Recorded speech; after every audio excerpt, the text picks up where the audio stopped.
saya sebagai pendamping pejuang kanker.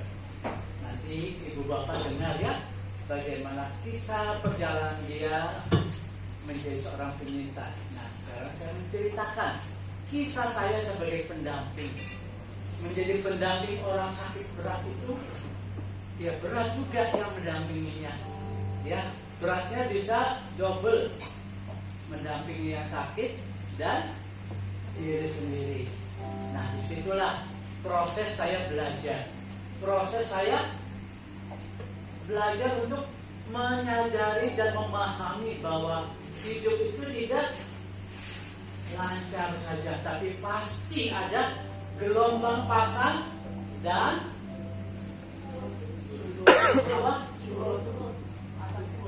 pasang surut. Banyak ilmunya pelautan pasang surut. Ada lagi jalan pasti ada lubangnya. Nah, itulah kehidupan yang saya alami. Jadi ketika dokter dari hasil pemeriksaan ditemukan ada kanker, langsung kayak lampu itu pedot, gelap semua. Yang ada apa? Ketakutan, kesedihan, dan yang paling berat adalah kehilangan. Artinya apa? Artinya yang namanya kanker pasti membawa pada ujungnya adalah kematian. Dan itulah yang membuat saya bergumul, Tuhan tolong, Tuhan tolong, Tuhan kuatkan, Tuhan mampukan. Ternyata waktu divonis itu sekitar bulan September ya, 2017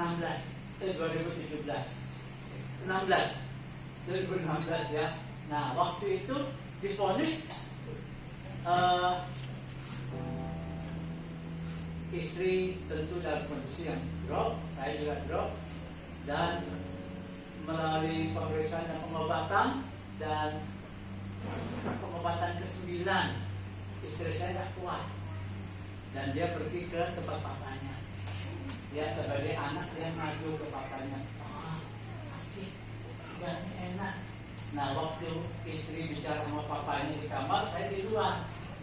Itu nggak salah Jumat ya, tanggal 26 atau berapa ya, 21 Oktober ya, Jumat.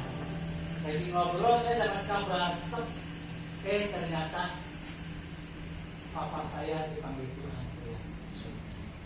Padahal papa saya dalam proses pemulihan, sudah ke rumah sakit, perutnya gak enak, mau ke toilet.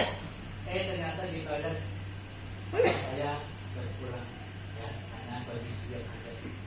Nah, setelah itu Jumat, Seninnya saya dari Jakarta ke Balikpapan. Ya, papa saya sudah terpaksa dari Surabaya ke Balikpapan. Saya balik ke sana bantu mengurusi ya pemakaman papa. Hari Kamis ya, Senin, Selasa, Rabu, Kamis saya balik sampai Jakarta, ketemu istri, kondisi sudah mulai baik ya, sudah bisa makan sekalipun sedikit. Ternyata Jumatnya istri dapat kabar, papa mertua saya, papa itu dipanggil Tuhan. Jadi dalam kondisi yang bertubi-tubi itulah, siapa yang kuat menghadapi pergumulan hidup seperti itu? Maka singkat cerita, kalau ibu bapak sering bersekutu, sering dengar firman Tuhan, ingat ayat firman Tuhan yang disampaikan.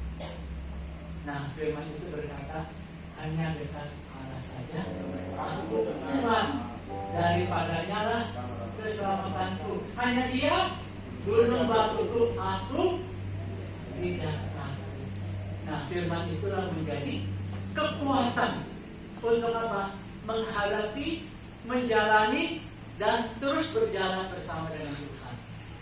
Dan akhirnya proses itulah yang membuat saya terus beranjak terus dewasa di dalam Tuhan. Dan cerita selanjutnya nanti dengar ya, kisah dan firman Tuhan dari Ibu Pendeta Dr. Felika ya. Tuhan memberkati kita, tetap bersyukur, tetap tetap tinggal di dalam Tuhan. Apapun pergumulan Bapak Ibu sekalian, jangan tinggalkan Tuhan. Ya, itulah pusaka kita. Kita pegang seumur hidup kita sampai kita kembali.